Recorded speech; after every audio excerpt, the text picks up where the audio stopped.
block. Same thing with these where I'm creating more room in here for a larger concrete beam across here. I'm using 100% of the block, so waste on this system is very, very, very low. Same with the corners.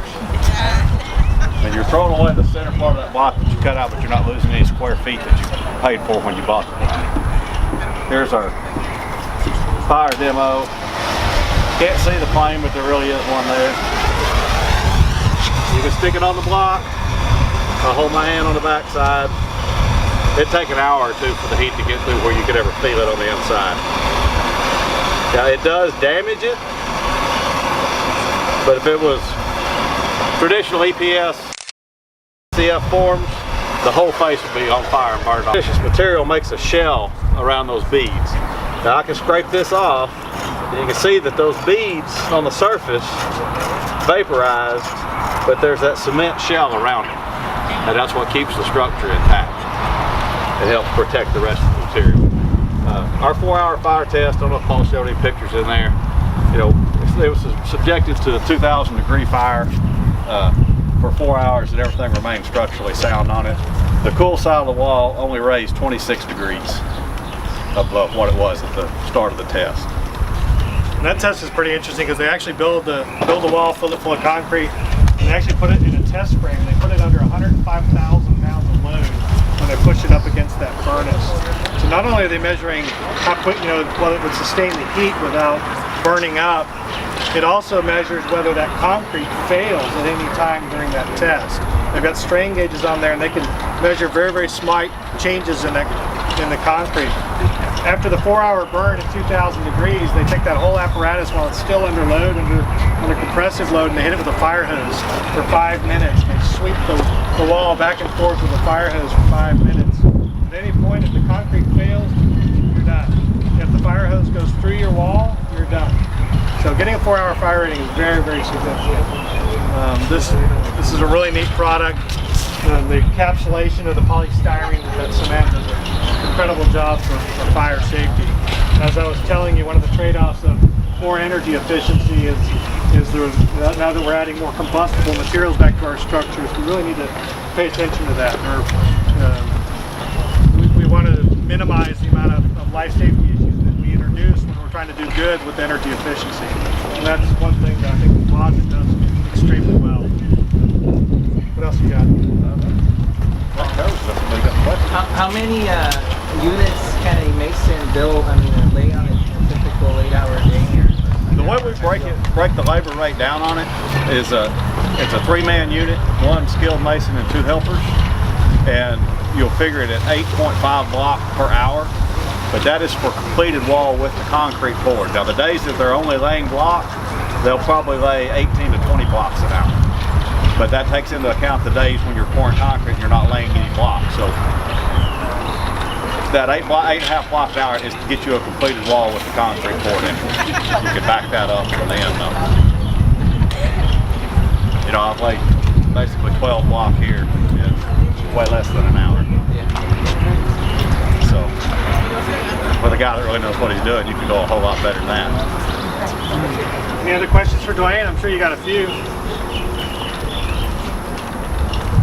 That was 18 blocks of finished wall per hour? We figured it's 8.5. 8.5? Yeah. That's with the 4. That's with the 4. That's the completed unit. Minus finishes.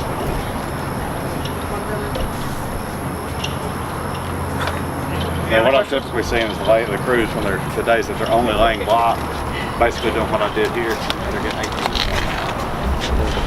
Well, good deal. Well, thank you for your time. Really appreciate it for the opportunity. And we're going to leave this wall up here for another class tomorrow. And, we'll brace it up here. But any questions? You got the little booklet.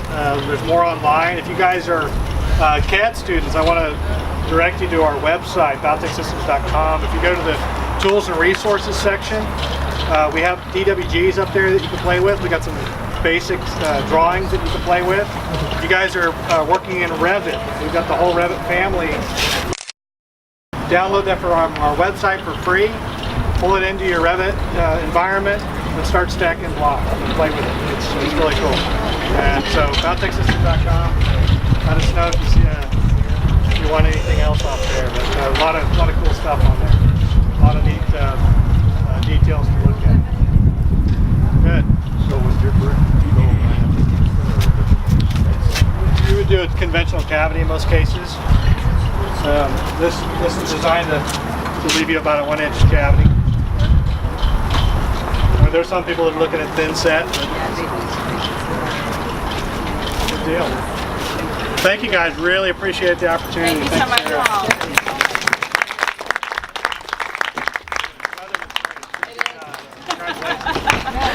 Perfect weather. We got our little pool friend. This is actually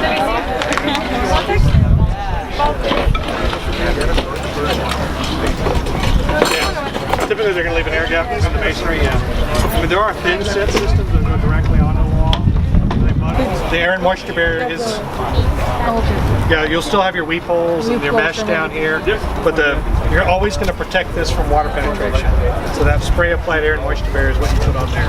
It's very cost effective, it goes on really fast, it gives you a nice rubberized, it stretches, you can put holes in it and reseal around screws. It is, got me on that one. It is polymeric, but I can't remember the base. Basically, it's a highly rubberized paint. It's a water-based system. Yes, it's got solids in it, but it's a polymer-based medium. And so it just fluid applies straight on. It goes 40 mils wet, and then it dries to about 20 to 25 mils.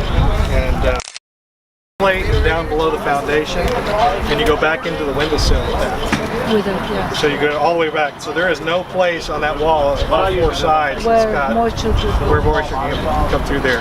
And then you conventionally flash around the window, so you do your flashing over the air and moisture. And there are a variety of tape and flashing systems that work well over that.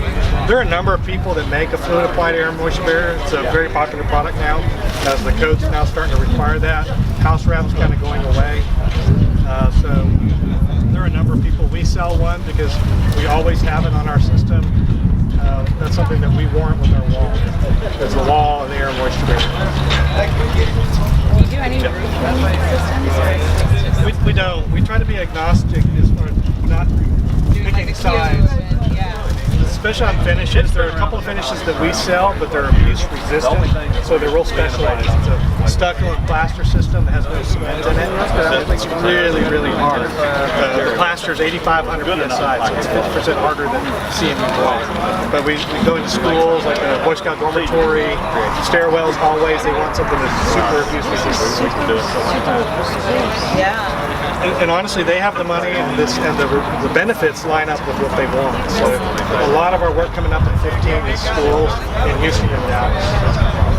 So they definitely get it. There's some architects who really see this as a way to help save some money, save some time, and meet these codes. Some of these school districts, this is really the first time they're building the 2012 code.